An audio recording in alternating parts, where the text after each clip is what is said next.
Jujutsu Kaisen ये anime बाकी anime जैसा तो बिल्कुल भी नहीं है, क्योंकि जहाँ पे बाकी एनिमेस में पहले ही कैरेक्टर्स को बहुत ज्यादा पावरफुल या बहुत ज्यादा वीक दिखा दिया जाता है, बट इस एनिमे में शुरुआत में कैरेक्टर्स को इतना ज्यादा वीक दिखाया जाता है कि आप सोचोगे कि ये कैरेक्टर तो आगे जाकर किसी काम का नहीं रहेगा, बट वही आगे जाकर मेन कैरेक्टर या फिर मेन विलन बन जाता है। मतलब सच में उसकी स्टार्टिंग बिल्कुल जीरो से होती है और एंड होते होते वो इतना ज्यादा पावरफुल हो जाता है कि आप सोच नहीं सकते। तो आज मैं जुजुत्सु काइसन के ऐसे ही 7 कैरेक्टर की फाइनल फॉर्म के बारे में बात करने वाला हूँ, जो कैरेक्टर्स उन फॉर्म में जाने के बाद इतने ज्यादा पावरफुल हो जाते हैं कि आप सोच भी नहीं सकते। मतलब स्टार्टिंग तो उनकी बिल्कुल ही वीक लेवल से होती है, बट उस फॉर्म में जाने के बाद वो इतने ज्यादा पावरफुल हो जाते हैं, मतलब गॉड लाइक पावरफुल। तो चलिए बिना किसी ज्यादा बातचीत के इस वीडियो को स्टार्ट करते हैं। तो इस लिस्ट में नंबर 7 पर आता है यूजी इतादोरी, अपनी स्टोरी का अम्सी मतलब कि मेन कैरेक्टर। अब देखो वैसे तो नॉर्मली इसकी कोई भी फाइनल फॉर्म नहीं है, मतलब कोई ऐसी फाइनल फॉर्म जिसमें ये ट्रांसफॉर्म हो जाए, बट स्टार्टिंग से लेकर अभी तक मतलब सीजन 3 तक ये भी एक नॉर्मल कैरेक्टर की तरह ही रहा है, जिसके पास नॉर्मल पावर थी, सिर्फ ब्लैक फ्लैश की और कुछ भी नहीं। बट स्टोरी के मांगा के एंड में ये इतना ज्यादा पावरफुल हो गया था कि इसके पास बहुत सारी पावर्स आ गई थी, और साथ ही में इसने स्टोरी के मेन विलन को भी हराया था, जो कि था Ryomen Sukuna the king of curses, जिसने खुद गोजो को अपने हाथ से मारा था। तो आप सोच सकते हो उसको हराने वाला कैरेक्टर कितना ज्यादा पावरफुल हो सकता है। तो यूजी इतादोरी की इस फाइनल फॉर्म में उसको बहुत सारी टेक्निक्स मिलती है, जैसे कि उसका खुद का डोमेन एक्सपेंशन और बहुत सारी ऐसी टेक्निक जो सुकुना पहले यूज करता था वही, क्योंकि सुकुना पहले उसके शरीर में रहा था, इसीलिए उसने उसकी टेक्निक को कॉपी कर लिया, मतलब कि उसी को देख के सीख लिया। तो इसीलिए वो अपनी फाइनल फॉर्म में इतना ज्यादा पावरफुल है कि सुकुना जैसे मॉन्स्टर को भी हरा सकता है। तो हाँ, इसीलिए इसकी जो ये फाइनल फॉर्म है ये 7th नंबर पर आती है। अब नंबर 6 पर आती है हाजिमे काशिमो की फाइनल फॉर्म। अब इसके पास अपनी खुद की एक फाइनल फॉर्म है जिसका नाम है मिथिकल बीस्ट एम्बर। वैसे अगर इसको नॉर्मली भी देखा जाए तो ये बहुत ज्यादा फास्ट है, क्योंकि इसको गॉड ऑफ लाइटनिंग कहा जाता है, जिसकी स्पीड को मैच कर पाना किसी के भी बस की बात नहीं है। बट इसकी जो ये फाइनल फॉर्म है मिथिकल बेस्ट एम्बर, इसमें जाने के बाद ये कुछ सेकंड या कुछ मिनट के लिए इतना ज्यादा फास्ट हो जाता है कि अपनी स्टोरी के सबसे फास्टेस्ट कैरेक्टर भी इसके सामने रनिंग में वीक लगने लगते हैं, क्योंकि इस फॉर्म में ये इतना ज्यादा फास्ट होता है कि किंग ऑफ कर्सेस को भी दिखाई नहीं देता है। उसको भी इसको मारने के लिए अपनी ट्रू फॉर्म में आना पड़ता है, जब जाके इसको मार पाता है, वरना नहीं मार पाता। इसीलिए हाजिमे काशिमो की मिथिकल बेस्ट एम्बर फॉर्म बहुत ज्यादा पावरफुल है, इसीलिए ये आती है नंबर 6 पर। अब नंबर 5 पर आती है माकी जेनिन की फाइनल फॉर्म,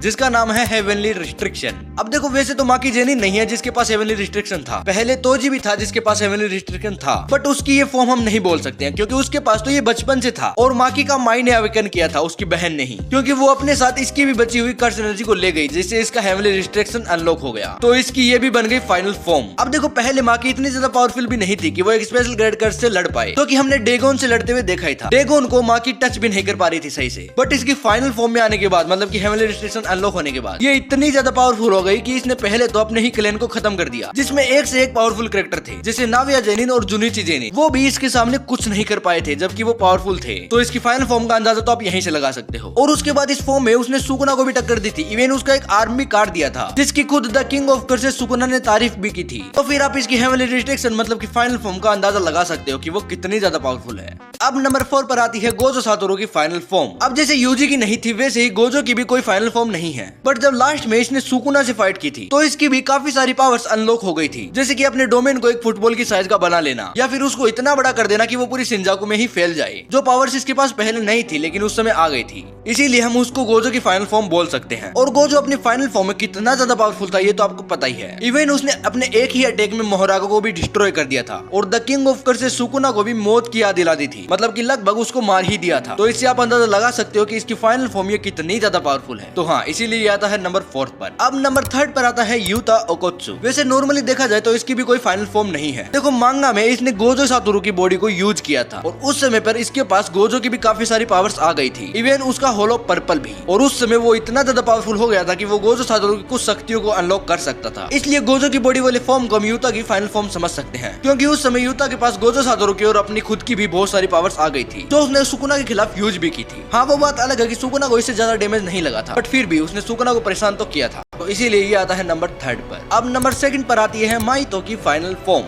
तो देखो माहितो की फाइनल फॉर्म भी बहुत ज्यादा पावरफुल है, जो हमने यूजी के सामने यूज होते हुए देखी थी। इस फाइनल फॉर्म में वो एक मॉन्स्टर बन जाता है, जिसके सामने चाहे कोई भी आ जाए वो उसको तुरंत हरा सकता है। बट उस समय यूजी भी अपनी फुल्ली पीक पर था, और उसके अंदर बहुत ज्यादा गुस्सा भी भरा हुआ था, क्योंकि माहितो ने उसके चाहने वालों को बहुत सारों को मार दिया था, इसलिए माहितो को भी उसने लास्ट में मार दिया था। बट फिर भी माहितो की फाइनल फॉर्म बहुत ज्यादा पावरफुल थी। बस बात ये थी कि उसने यूज गलत बंदे के सामने की थी, वरना तो ये पावरफुल थी, इसलिए वो आती है नंबर 2 पर। अब नंबर 1 पर आती है, आई गेस आपने शायद गेस कर लिया होगा, जी हाँ, सुकुना की फाइनल फाइनल फॉर्म, उसकी हाइनेना वाली बॉडी वाली ट्रू फॉर्म, जो उसने अपनी फाइनल बैटल में यूज की थी हाजिमे कासिमो के खिलाफ। वैसे तो उसके पास 20वीं फिंगर अपनी नहीं थी, अगर होती तो वो पहले ही उस फाइनल फॉर्म को अनलॉक कर लेता, इवन गोजो से फाइट करते समय भी। बट 20वीं फिंगर उसके पास नहीं थी, इसलिए गोजो के सामने वो अनलॉक नहीं कर पाया। बट गोजो के मरने के बाद हाजिमे कासिमो ने जब उसके ऊपर अटैक किया था, तो उसकी मिथिकल बीस्ट टेम्बर फॉर्म को देखकर सुकुना को भी अपनी ट्रू फॉर्म में आना पड़ गया, क्योंकि वो उस फॉर्म में बहुत ज्यादा पावरफुल था। इसलिए सुकुना को भी अपनी ट्रू पावर दिखानी पड़ी और उसने हाजिमे कासिमे को मार दिया। और इस फॉर्म में ये कितना ज्यादा पावरफुल है मेरे को बताने की जरूरत नहीं है।